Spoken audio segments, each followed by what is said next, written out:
G'day, guys. It's James and Matt here with the Phyba Performance Podcast. This is episode 8, and we're sitting down with Jeffrey, who is huge in the plant-based space, teaching people how to navigate all things nutrition, especially transitioning from, say, either a predominantly animal-based diet through to a plant-based diet through to being vegan. I myself am vegan. Maddie is predominantly plant-based.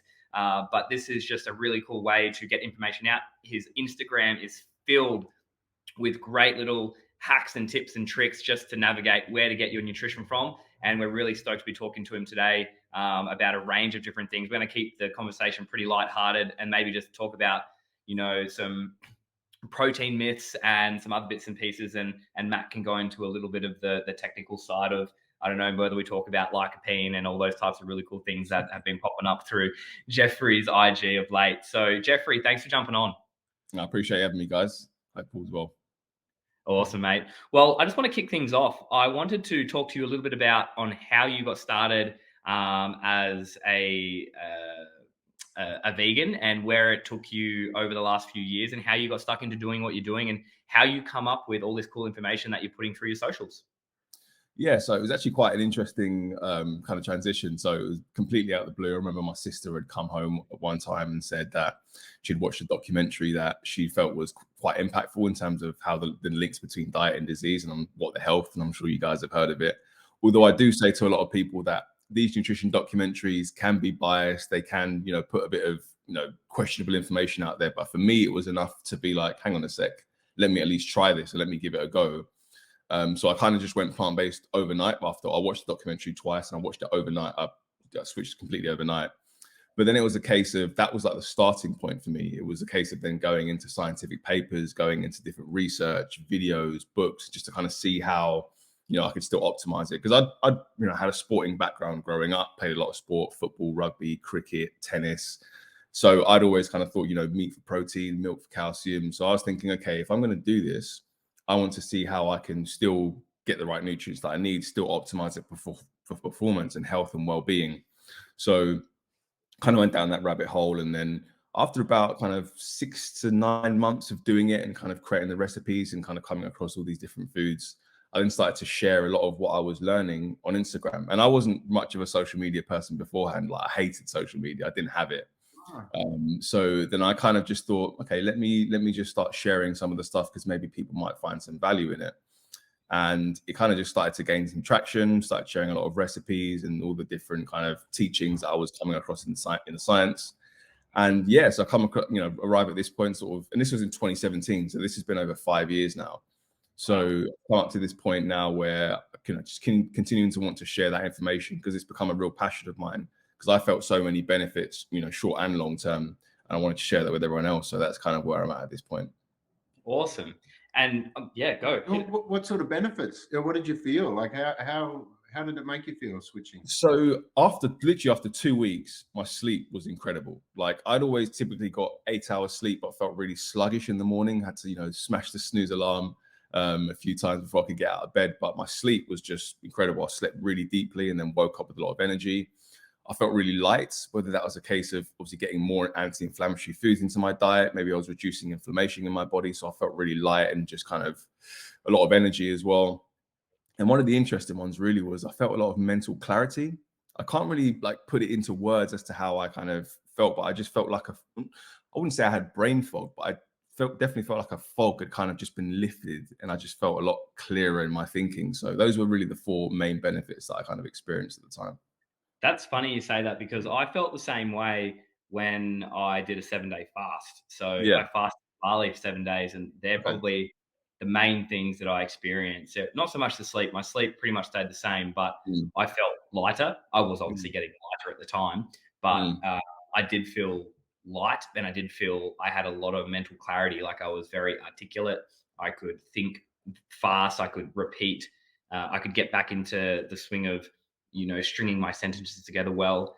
So there were the things that I noticed the most. And I don't know whether that has something to do with the fasting benefits or vice versa, or whether there are things in, a typical, and I'm not sure what the typical British diet's like as opposed to Australia, as opposed to the US, whether there are things in the diet that typically do make you feel sluggish in the morning, that don't let you have a really restful deep sleep, or things that do make you feel sluggish in the morning, typically. So that's really interesting and very cool. And I guess feeling those benefits immediately, were they things that you struggled with, growing up playing sport too? Or was that something that, progressed on as you got older? Did you start to notice them more, and then transitioning into plant-based diet, you felt like it took you back to, a little bit more of your youth? Or was it something that you'd always struggled with, waking up feeling groggy and things like that? Yeah, I wouldn't say like my sleep was terrible. I think I'd say for the most part it was okay, but I think, as I said, I'd get your typical 8 hour sleep, and people would say, and maybe it was the fact that I was maybe sleeping a bit later and not getting a good kind of, sleeping at 10, waking up at 6. It might have been sleeping at 12, waking up at 8, and I always feel like if I sleep earlier, I get better sleep. So maybe it was that as well, that I started sleeping earlier alongside, moving my diet towards, completely plants. But the difference was just noticeable. It was so clear. I was like, there's got to be something in this. And I think what's interesting is that maybe if I hadn't experienced those benefits, if things had started to go the other way, and, I might have started feeling sluggish after eating a plant-based diet or things like that, I might have felt, oh, maybe this might not be for me. But I received all these benefits straight away, and then they just continued. And I thought, okay, I'm just going to continue with this and see how we go. So yeah, as I said, the sleep was the most noticeable one. I wouldn't say it was something that I noticeably struggled with kind of growing up, but I definitely, the difference was huge. Awesome. Did you guys get any sort of die off? I know a lot of people, did you get worse before you got better? I know a lot of people, they'll do any sort of major change to their lifestyle. They'll often go through a healing crisis or something. Did you guys ever experience anything like that? That's funny you say that, because I personally didn't, but obviously my sister had watched a documentary, and she actually went plant-based but she only did it for 3 weeks because of exactly that. She just didn't feel great at all. So as you say, she went through that kind of process of feeling worse. But I think if she'd stuck it out, she might have then felt better. But it's funny now, because she's actually predominantly plant-based now. She eats a lot more plant-based foods, and she's feeling great. So I think she just had to stick it out for that longer period of time. It kind of depends what's living in you sometimes, because when you're starving, someone named it after himself. It's called the Herxheimer reaction: burp and fart and gurgle and nausea. And someone goes, "Oh, we named it after old Herxheimer." Probably wasn't even the guy that invented it. But and that's often the die-off. So often, if you have an overgrowth, in particular fungus and candida, that thing's a real, when you starve that of certain sugars and foods, and it starts to die off, and or you increase your diet full of polyphenols and that come in the plants that might actually displace those bugs, they often will have a die-off. So for some people out there, if they go through a phase of burping, farting, gurgling, nausea, that's often a die-off reaction. Other people sometimes aren't used to eating vegetables and fruit, and if you do have a bad reaction, sometimes it's the fact that you're all of a sudden eating these compounds that are found in plants, like salicylates or oxalates, or stuff that your body, again, just has a transition phase until your microbiome adjusts, and then you have the ability to produce those things as well. So just to the people out there that are doing the transition now, that might be at that 3-week phase, that might want to push on, Exactly. That's one of the things that I do mention. I think it's important to give your gut bacteria time to turn over, because you're going to have that change. You're going to have that shift from where you were to where you're trying to go. And it might be uncomfortable in the first instance, but you'll get there eventually. Yeah. What's the biggest thing? I'm sure you have plenty of people reach out to you through socials to get advice. What is the most common question that you get asked? And I'm guessing it's going to be something based around protein, but let me. So give me the lowdown on the common questions about protein, and then give me your answer to what you usually say to them. I think, I get a lot of questions about, for example, where do they get protein? I still get those questions, maybe a little bit less than what I did at the start. And then again, I think, of course, people have to understand that, protein is available in certain foods in the plant kingdom, the likes of tempeh, your tofu, your beans, your quinoa. But I think it's important for people to understand that it's really vital to get a wide variety of these plant proteins in, just to make up for the shortfall in those amino acids that are lacking in some of the plant foods. So, if someone's eating chicken breast, you're going to get your full amino acid profile. But if someone's eating just black beans, they might be struggling a little bit. So, for example, with me, I might have like oats with a protein powder in the morning, and then at lunchtime I might have like some lentil bolognese with maybe some beans in there as well. And then in the evening, might have some kind of Buddha bowl with tempeh and quinoa. So I'm getting that wide variety of amino acids in there. So that's the one thing that I mention to people the most. And then I think people often just struggle with just how to structure their plates. And that's, I guess, one thing that I was having to go through at the start of my journey. Like, okay, I've taken meat from my plate. How do I structure my plates? What am I focusing on? And I think the most simplest way for people to do it, I think, is just to almost just simplify it right down to macronutrients. So carbohydrates, protein, fat. And so think like from a protein standpoint, you want to get a good quality plant protein, whether it's tempeh or tofu or something like that. And then when it comes to carbohydrates, you want to get a really good complex carb in there. So like whether it's sweet potato or quinoa or buckwheat or something like that. And then healthy fats, get healthy fats in there, avocado, and then maybe add some greens in there as well. Obviously, love getting greens in there too. So I think that's the easiest way for people to build their meals, almost like just structure it in like a bowl format from a macronutrient standpoint. And that's the way that I kind of encourage people to do things. And that's exactly how I do it too. To simplify things, you don't need to, throw the whole kitchen sink at someone and say, well, you've got to look at your iron, your potassium, your magnesium, your this and that, and you've got to make sure B12's on point and make sure you're getting the B12 from the right place. It's easiest just to start off with, hey, make sure you're hitting your macros and make sure you're getting lots of colors on the plate at the same time. And you're probably going to hit around about where you need to be. And the thing that Matt also talks to me about quite regularly is like, when we transition from either, if you want to go, say, from a plant-based diet to a vegan diet, there's no need for us to compare or have the gold standard as a chicken breast. That doesn't have to be the gold standard. Why are we trying to compare quinoa to beef and chickpeas to pork? And that might not be the way. Like, you could probably look at it from a different perspective. And it's like, okay, cool. I can get more diversity, get more micronutrients along the way if I do, kidney beans, quinoa, and a little bit of tofu and mix all three together. And then I might be getting, all 9 essential amino acids, plus I'm getting a bunch of other phytonutrients at the same time. So it actually might be more beneficial in the long run. Plus, it's probably also adding more diverse bacteria to the gut too, giving yourself the best advantage there as well. So, yeah. I haven't seen a great deal of evidence that really suggests that this certain 35% of the protein needs to be branched chain amino acids, or, that in each meal we need to actually have the perfect match of amino acids. We might be getting them in over the end of the day, but it doesn't. Like, I've never seen a great deal of evidence to suggest that the 35% amino acid, branched chain amino acids that everyone talks about is the gold standard for health, considering we're now seeing a bit of evidence with overdosing of branched chain amino acids contributing to depression, anxiety, blood sugar disorders, insulin resistance, and that sort of stuff as well. So maybe we never needed that dose of branched chain amino acids. And as you're saying, interestingly, if we don't consume it, we have a microbiome that's capable of creating that for us to fill in the gaps. And I guess, and I've also heard it, and Jeffrey, you might have heard this too, but in saying that, utilizing the microbiome to create the other amino acids that we may be, not getting, those non-essentials, there is somewhat, I think some things have recently come out saying that might be better actually for longevity, for our body to actually clean up and utilize some of those amino acids to create these other ones that we don't need. So we're not having a surplus constantly in our system. So that could actually be a benefit to us in the long run if we want to live, towards 100 or plus. Yeah, exactly. I think one of the things that I think there's just this obsession with protein in society. It's just like everyone talks about it.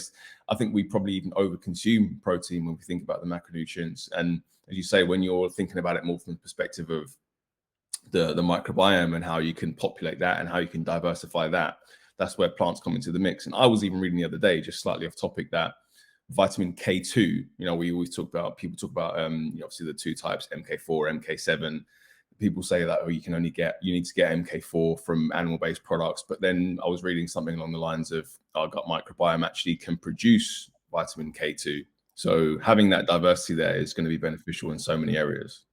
And I think if we can promote as much as we can, and this is what I guess Matt tries to do as much as possible, and definitely I'm on the bandwagon now, is trying to increase diversity into the gut microbiome. And if we've got diversity there, we're putting our right foot forward in the capabilities of being able to produce all those types of things like, B12, K2, and all these other bits and pieces that we may be lacking in the body. And if we have diversity there, and we can help to push forward and give it, give it a big boost of polyphenols and give it some good quality fiber. So we're feeding that gut microbiome in the right way. We have every ability to produce these short chain fatty acids, all these organic acids, all these enzymes that we need to do the things that we do on a daily basis, which is pretty interesting. And I think, we're scratching the surface, and Matt talks about this all the time. We're just scratching the surface when it comes to microbiome research. And I think we've probably come a long way in the last 5 years from what I've heard. And I'm no expert in it, but I've been hanging around experts for the last few months, or actually I've been hanging around Maddie for years and years and years, but now I've just started to learn more and more, and it's super interesting. But one thing I wanted to ask you about, you've recently read some studies on comparing, I think there was a placebo, there was a whey-based supplement group, and then there was a plant-based supplement group, and they all did a weight training regime, and there was a particular outcome. Can you explain a little bit about that from your recollection? Yeah, so I think it was a study on, I believe it was Brazilian volleyball players, and they were just looking at, there was a whey protein, and then there was a plant-based protein which had I can't remember what the blend was, but I think it had pea, rice, and another source of plant protein, and it showed that there were kind of across the board in terms of 1 rep max, overall strength, there was no real difference.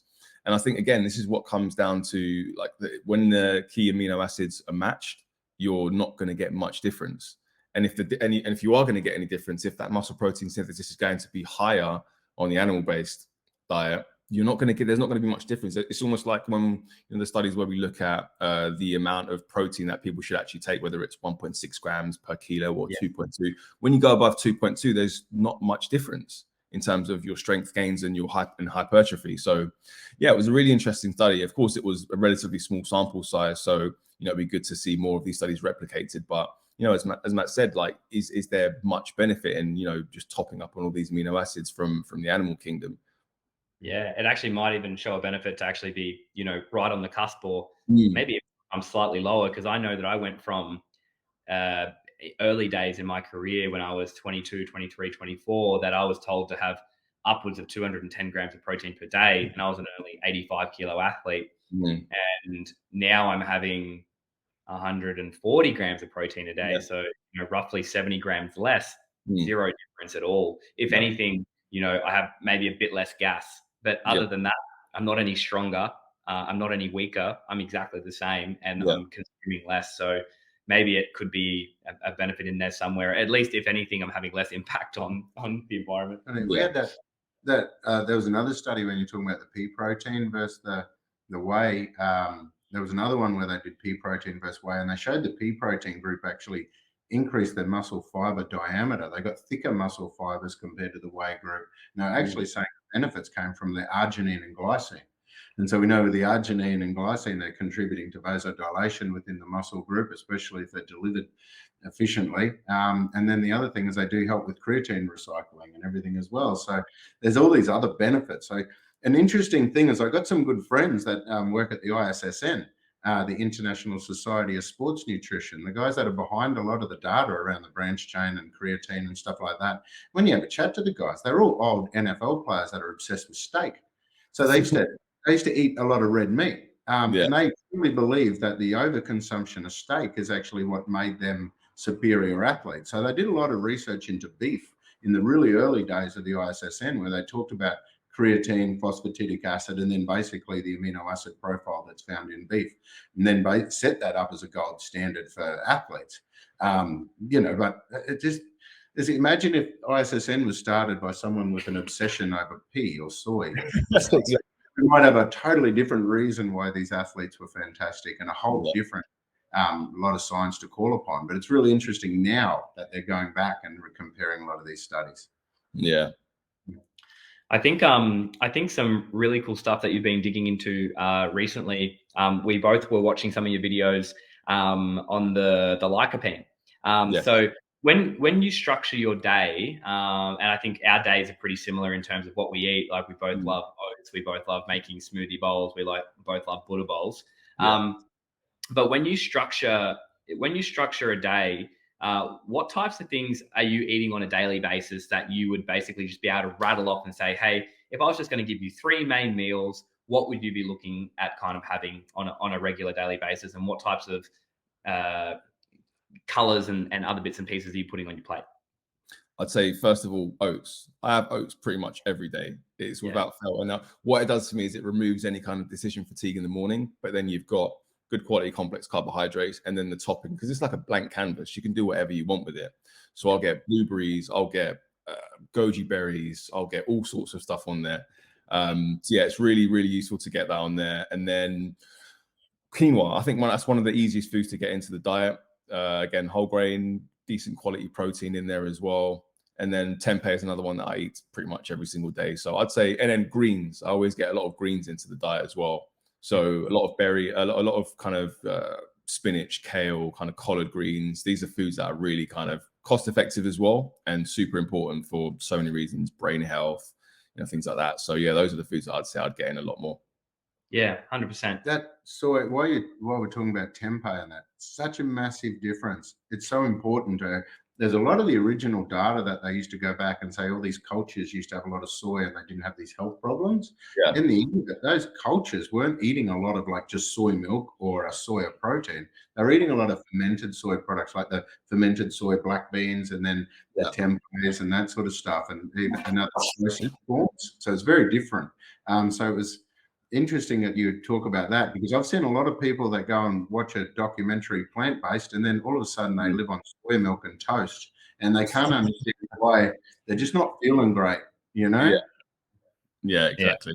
It's super interesting, and I think something that we've been looking at most recent, and especially with Phyba, is looking at how we can increase gut health at the same time, whilst also giving someone an added bonus of protein and giving them a good blend of protein, but then also looking at things how we can increase, energy production and things of that nature, whilst also getting in heaps of vitamins and minerals too. Yeah. What would be the stuff that you're looking at now or at the moment and moving forward? What are you most excited for, kind of to bring to light? Are you looking at, mainly, are you going into the more of the gut microbiome stuff, or what stuff are you really looking forward to uncovering in the coming years, or are you got something on the go that's super excited about, whether in cookbook or something of that nature? Yeah, so actually, I released a cookbook last year, called Eat More Plants, and it was a relatively simple cookbook, just had sort of eight kind of recipes in there. And for me, I think I wanted to call it Eat More Plant because I'm not trying to encourage or kind of push everyone into, oh, you have to go vegan. That's not always the way to do it. If you go mostly plant-based, you're going to reap tons of the benefits, like I'm sure, Matt, you are. So I think it's about getting people into the process of getting more plants. Like some of the best messages that I receive on social media from people saying, I'm not vegan, but you've inspired me to do this, or get more berries in, or eat more greens. And I think that's really useful because, yes, of course, there's a growing plant-based community of people who are solely plant-based, but there are the vast majority of people out there struggle to know what to eat, period. So it's about helping to educate them and helping to kind of bring light to certain things that they may not have had any idea of beforehand. So I think that's really useful. I'm hopefully going to continue to, potentially even do a physical cookbook. I think that would be really cool, just to have people have, a lot of these recipes that they can have to hand. And I think one thing that I'm really looking forward to is just continuing, my own athletic pursuits, and just showing people that, you can be very, very strong on a plant-based diet. And I think when I look at my Instagram, it's a majority women. I'd love to see more men come on board and see, you can get some gains in the gym. You can, have some mental health benefits, mental clarity, feeling light. So I want to just continue to just move in the right direction, and show people kind of how they can do this going forward in the long term. And just touching on some of the stuff that you have brought up, the lycopene stuff that you've recently just posted about, can you elaborate on any of that stuff? Like, what have you found? Like, or even just it doesn't even have to be about the lycopene, but what stuff in recent times have you looked into and researched a little bit about that you're just like, wow, I didn't know that, and I'm excited to tell people about this thing? I think one of the ones that I looked at recently was the study on walnuts and how it can, improve sperm health. That was really interesting, around sort of the lipid peroxidation that sperm can kind of come into contact with, and the fact that sperm is largely made up of polyunsaturated fatty acids. There were a couple of studies that I looked at that showed that increasing walnuts into the diet actually improved sperm motility, sperm concentration. So we obviously know about the benefits for walnuts in terms of their ALA, omega-3 fatty acids, brain health, things like that. But to know that it can actually benefit sperm health, I found that was really, really interesting. And I mean, I eat walnuts every day, so I'm happy with that. Yeah, that's great. Like, the funny thing for me is like I got stupid stuff in my head that I learned at uni. Like they talk about the doctrine of signatures, which says walnuts are good for your brain because they look like a brain. Yeah. But they also do look like a little nutsack. Yeah, they do. Very good for that as well. Yeah, that's cool. Okay, so walnuts. So if you want to bring up that sperm count, the walnuts are the way to go. What about oils? Do many people ask you, Jeffrey, about omega-3 oils? Like, where do I get the juice out of a fish from on a plant-based diet, for example? Yeah, so again, I think that's something that people have mentioned. And again, I think if we look at a lot of the studies out there, fish has been shown to be beneficial, obviously, for omega-3 fatty acids and things like that.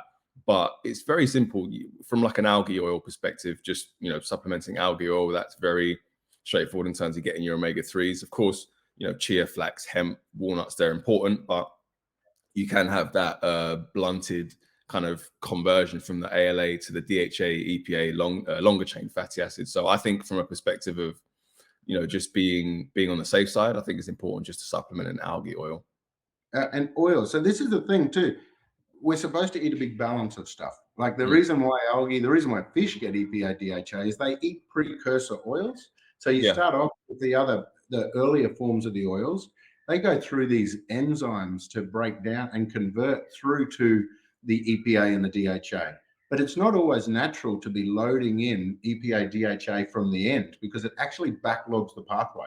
And in fact, there's one study that showed the major cause for omega-3 deficiency in the form of deficient EPA, DHA was a zinc deficiency because the enzymes that convert are zinc dependent. They did one study actually where they compared curcuminoids from turmeric to EPA, DHA directly. And the turmeric group actually got more EPA, DHA in their brain than the people supplementing directly with EPA, DHA. Wow. There's even a new research where they found Saccharomyces cerevisiae, the one that's used for proper fermentation, commonly used in the Mediterranean region to make good quality alcohols and breads, actually has the ability to colonize inside you and make the delta 15 desaturase that converts oleic acid from olive oil into the precursors for fish oil. So if we have a healthy enough microbiome, we might be able to hijack olive oil and turn it into fish oil anyway, which might be the Mediterranean paradox the whole time. Maybe. Well, they do have high amounts of blue zones hanging around through there. So and then that fits in with the lycopene, which comes out of everything red. And lycopene is a brilliant antioxidant, and it protects. It's a fat-soluble antioxidant. So when you're having all your oils, you also want to have the nice red-colored things to work as a preservative for your oils, and they actually look after your oils and your boobs and your prostate, not your boob, not my boob. They're the lycopene reservoirs, and we hold all of our lycopene there, and that's how it manages a lot of our hormones and stops a lot of those hormones creating abnormal cells and bits and pieces. So that's where you're so important to get all the different colors and algae. And have you ever played around, or do you know much about either things like, and going maybe back to the algae a little bit, we were talking about this a few weeks ago, astaxanthin. Have you ever looked into astaxanthin much or at all? You know what? Actually, I was doing a DHA EPA which had astaxanthin. This was maybe about a year or two ago. And I know astaxanthin's found in salmon. It's very good, very good for the skin. So, I mean, I'm not sure if there's any. Matt, I'm sure you've got some wisdom in terms of where else you can get that from. Yeah, that's right. So mostly a little plankton and shellfish and salmon are the places that they source it, but it is found in trace amounts in the other algae stuff, along with the fucoxanthins. Is it commonly found in the algae? I just remember that word for some reason. They're a major compound out of the fermented algae, but all those algae taste like swamp mud. But the funny thing is like all the world's omega-3 pretty much comes out of grass or plankton. So when you actually look at the animals that are good, or the things that are good sources of omega-3, they're grasses, or animals that eat grasses, become the main source of omega-3, or those that eat the plankton. Yeah, so it's like, of course, so we can just eat the grasses like the other animals. Yeah, exactly. Back to the source. And I haven't seen this yet, but I'm not sure if you've done many studies on mushrooms. Have you got any cool insights onto maybe myths around mushies yet, or is that something that might be in the works for something coming? So one thing that I've spoken about a lot, because I've been on them for 5 years, is the medicinal mushrooms, the reishi, your chaga, your cordyceps, tremella, all these different mushrooms. I mean, I've been fascinated by them. And it's funny because I remember hearing about them first on the Rich Roll podcast about 5 years ago. he was talking to the owner of Four Sigmatic, and I was like, drinking mushrooms, because in my mind I was thinking culinary mushrooms in hot water. I just couldn't get my head around it.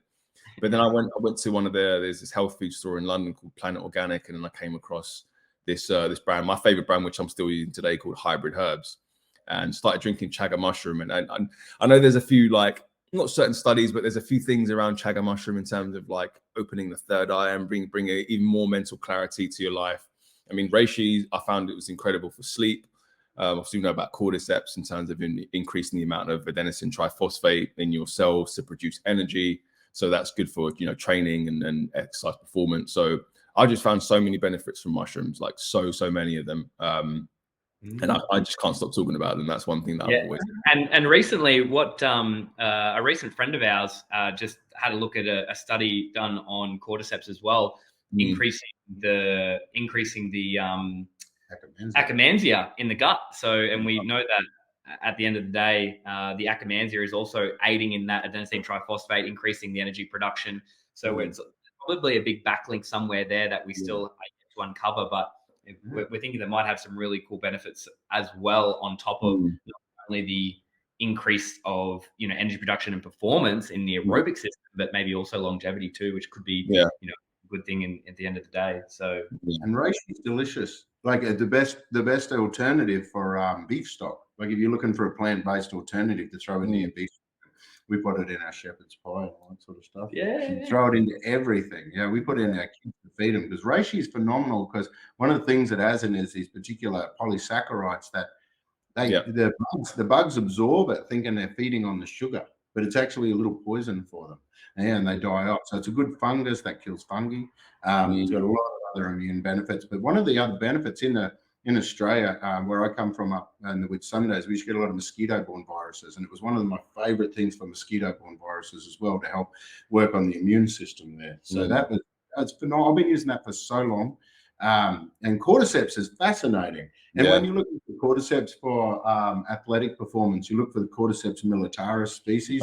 You get consistency with that one, because otherwise it could be anything. And if you ever just for some fun, go and Google like cordyceps and see and just do an image search for cordyceps. Oh yeah, it looks nuts. It's like a weird thing. And then so they're also different, but militaris has got a consistent base, as opposed to scorpion one day, tarantula the next. I even forgot lion's mane. Lion's mane's another one. There's plenty of studies on it for brain health, gut health. I mean, it's a really fascinating area, and I think. There are obviously a lot of mushroom companies kind of coming out with products, so it might be becoming a little bit saturated. But I think at its core, medicinal mushrooms are so powerful to get into the diet. Yeah, but the funny thing is, even the culinary ones are very powerful. There's a lot of data on the Agaricus bisporum, and they talk about that. But that's your basic button mushroom, and that's actually one of the most potent aromatase inhibitors. They used to pump it in all the test boosters and that sort of stuff. It's just button mushroom. Oyster mushrooms got a lot of really good data on them. They're not as, they're very easily accessed, so I think they don't talk about it as much in the podcast world. What just something just to touch on here, on top of eating a fully wholesome plant-based diet, looking at trying to get in good quality macronutrients, good quality protein, carbohydrates, and fats from good sources with good ranges of color and pigments and all of the good stuff that comes along with a whole food plant-based diet. When you supplement, do you supplement creatine? Do you supplement with B12? Do you look at taking an iron thing? Or basically the key ones that, as a vegan, most people would say, hey, maybe check out iron, B12, maybe take a creatine if you're working out as well. Yeah. So the ones for me that I take, B12, I think is pretty much a non-negotiable. I do a vitamin D. Obviously, if it's the summer, obviously you've got more sun than we do over in the UK, so you're probably all right. But I think that's one that I take, particularly in the winter as well. But if there's sun around in the summer, I won't take it. I'll just try and get out as much as possible. I also do a DHA and EPA as well. Creatine, I take. I've actually just gone back on it, because I tend to cycle creatine for maybe a few months, and I'll come off it for a little bit, and then I'll go back onto it. So I'm onto creatine, and sometimes I explore some different herbs, like the tonka ali's, nettle root, these types of things. So yeah, but I'd say those are like my main staples that I would say, if people are going to a plant-based diet, you should focus on these things. And then when it comes to iron and like calcium and things like that, I think you can be, if you have a bit of knowledge, you can be aware of where to get these from your food. So obviously plenty of dark leafy greens, legumes, things like chlorella for your iron, but also making sure that you combine them with your sources of vitamin C to optimize absorption. Calcium, you've got your calcium fortified plant milks, again, dark leafy greens, things like bok choy as well, tahini. And then obviously your other kind of trace minerals like iodine and selenium. So selenium, couple of Brazil nuts per day, no problems. And then with iodine, you've got the likes of dulse seaweed. So I sprinkle some dulse seaweed onto my food pretty often. So yeah, I think those are the ones that to look out for and take care of from a supplementation and just a food awareness standpoint as well. You pretty much just said everything that I eat on a day-to-day basis in about. I love it. It's good. And it's like, it's wholesome. And the thing I think that we're getting to now is that all these things that you just rattled off then, all those types of foods that we may have been eating once upon a time, or maybe not, these are just things that we have to relearn. And in high school, you never learn about, the benefits of eating seaweed, the benefits of eating some, Brazil nuts each day, the benefits of having, bok choy and sesame seeds for iron, and looking at all these different types of nuts. It's, even just a year or even a semester where we're taught, you're going to cover all your bases. You're going to, be a better human day to day. You're going to be, more emotionally stable. You're going to get better sleep. You're going to, kick ass at your sport or your business or your career. You'll probably be a better partner as well, because you'll be able to handle your emotions better just by leveling out your hydration, your sleep, nutrition, and your exercise. And these are things that are constantly missed. But basically what you just said in a nutshell, I think. In a nutshell. Yep, in a nutshell, you probably just add those things into your diet and you're covering tons of bases there. Like, I think that's the key there was, a bit of diversity, and it just takes a little bit of time just to relearn your go-tos for those types of foods. And that's important. You mentioned diversity. So we really need the diverse microbiome. To get a diverse microbiome, you need a diverse to get a diverse diet. To get a diverse microbiome, you also need a diet that's full of poison. So a lot of people bag a plant-based diet as well, saying, "Oh, but what about all the poisons that we get from the garlic and all the poisons we get?" So what for the people out there is so damn important to use some poison every once in a while for a couple of different reasons. If you're constantly feeding a microbiome, they will just overgrow. They will thrive. If you get too many bugs, you can't get diversity, because you get too many of a good thing. You need to clear some space, because otherwise they're never going to grow. Otherwise, it's like having a lawn chockers full of weeds and then throwing grass seeds at it, expecting the weeds to get up and go. We have to make some space for our good bugs to grow and thrive. Most of our gut problems are associated with an overgrowth of microbiome. So we're never going to cause a problem in fact, it's essential that we add in a lot of these things like the garlics, the gingers, the other herbs and spices, oreganos and thymes, which they'll get to all of those soon enough and talk about the antimicrobial compounds that are going to destroy your microbiome. It's not the case. We need to manage the microbiome to leave enough space for the other ones that it gets constantly going to grow and come in. So that's how we get diversity. And the way to get those things naturally is by cycling through your diet, eating things that are fresh and local and in season, while they still have some of those active components found in the skins and the peels. Oh, and you've got to eat the skins, the peels, the seeds, the stuff as well. Yeah, you just don't want to go bleached fiber. Yeah.